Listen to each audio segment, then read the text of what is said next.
Perkenalkan, nama saya Monica Melania. Di sini saya akan mempresentasikan tren dan siklus bisnis. Karena interaksi berbagai macam faktor perekonomian selalu bersifat dinamis, besaran variabel-variabel makro atau output, inflasi, suku bunga, tingkat pengangguran, dan lain-lain selalu berfluktuasi yang pada gilirannya menyebabkan keseimbangan perekonomian menjadi naik turun. Tren dalam kinerja perekonomian dapat dibedakan menjadi dua. 1. Tren jangka panjang atau sekuler, pergerakan variasi kinerja perekonomian dalam jangka panjang yang relatif panjang, dari 50 tahun sampai 100 tahun. 2. Tren jangka pendek atau siklus bisnis, fluktuasi perubahan indikator-indikator makro khususnya pendapatan nasional, GDP atau GNP, karena GDP merupakan salah satu alat ukur kesejahteraan di sepanjang tren jangka panjang secara berturut-turut. Periode konjungtur, periode expansion, booming, recovery. Ciri-cirinya yaitu 1. Terdapat kenaikan pertumbuhan GDP, GNP dari tahun ke tahun semakin besar. 2. Tingkat pengangguran turun, kenaikan output mendorong lowongan pekerjaan. Hal ini menyebabkan penurunan tingkat pengangguran di perekonomian. Semakin banyaknya tenaga kerja yang terserap ketika perekonomian semakin cepat berekspansi. Ketiga, uang beredar dan kondisi moneter bersifat ekspansif. Peningkatan jumlah output di dalam perekonomian menyebabkan peningkatan volume transaksi atau MD1. Tanpa adanya peningkatan dalam jumlah uang beredar atau MS, hal ini akan mendorong naik tingkat suku bunga yang pada gilirannya memperlambat perekonomian.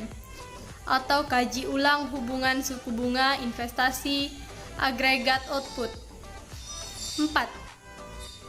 APBN bersifat kontraktif atau kontraksi karena mengeluarkan pemerintah lebih besar dibanding penerimaan. 5. Inflasi mulai meninggi, peningkatan belanja pemerintah dan konsumsi rumah tangga, permintaan atas barang dan jasa, serta pertumbuhan jumlah uang beredar pada gilirannya akan mendorong tingkat harga keseluruhan naik.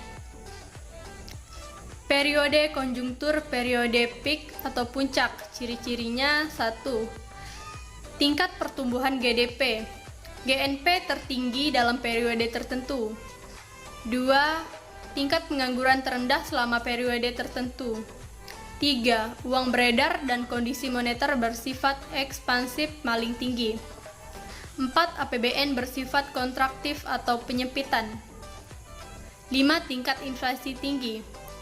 Periode konjungtur, periode recession atau resesi, ciri-cirinya yaitu 1. Pertumbuhan GDP dan GNP mengalami penurunan serta tingkat unemployment mengalami peningkatan.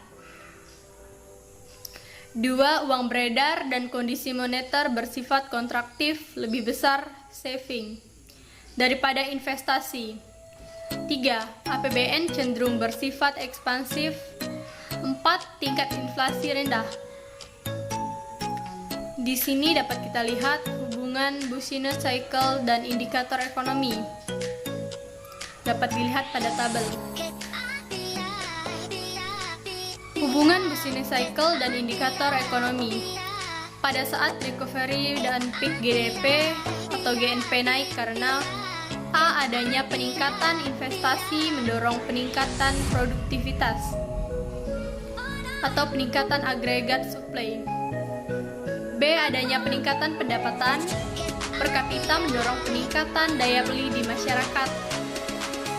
Peningkatan agregat demand. Pada saat resesi dan trough atau GDP, GNP turun karena A. Menurunnya investasi mengakibatkan berkurangnya tingkat produktivitas atau penurunan AS. B. B. Menurunnya GDP atau GNP mengakibatkan rendahnya pendapatan per kapita masyarakat sehingga mengakibatkan penurunan AD. Hubungan Business Cycle dan indikator ekonomi.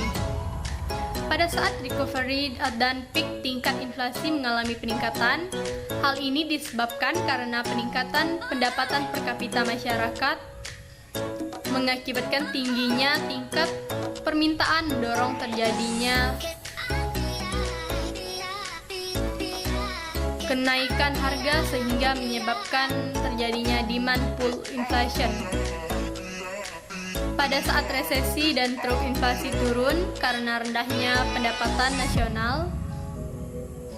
mengakibatkan menurunnya daya beli masyarakat. Penurunan daya beli ini akan dibarengi dengan penurunan harga barang. Hubungan Business Cycle dan indikator ekonomi. Pada saat recovery dan peak tingkat employment meningkat karena adanya peningkatan investasi yang mendorong perluasan jumlah lapangan kerja yang dapat menyerap peningkatan jumlah tenaga kerja. Sebaliknya, pada resesi dan trough, peningkatan employment menurun. Karena menurunnya tingkat investasi yang menyebabkan berkurangnya produktivitas. Penurunan produktivitas akan menyebabkan penurunan jumlah lapangan pekerjaan atau meningkatnya unemployment. Hubungan Business Cycle dan indikator ekonomi. Pada saat resesi dan BOP, surplus karena meningkatnya ekspor barang dan jasa ke luar negeri, karena harga barang di luar negeri relatif lebih mahal dibanding harga di dalam negeri, atau sepanjang resesi tingkat harga domestik turun. Peningkatan ekspor ini menyebabkan meningkatnya penerimaan devisa negara, daya beli masyarakat rendah sehingga arus devisa ke luar negeri berkurang, tetapi arus modal ke dalam negeri akan semakin meningkat. Sekian presentasi dari saya, terima kasih.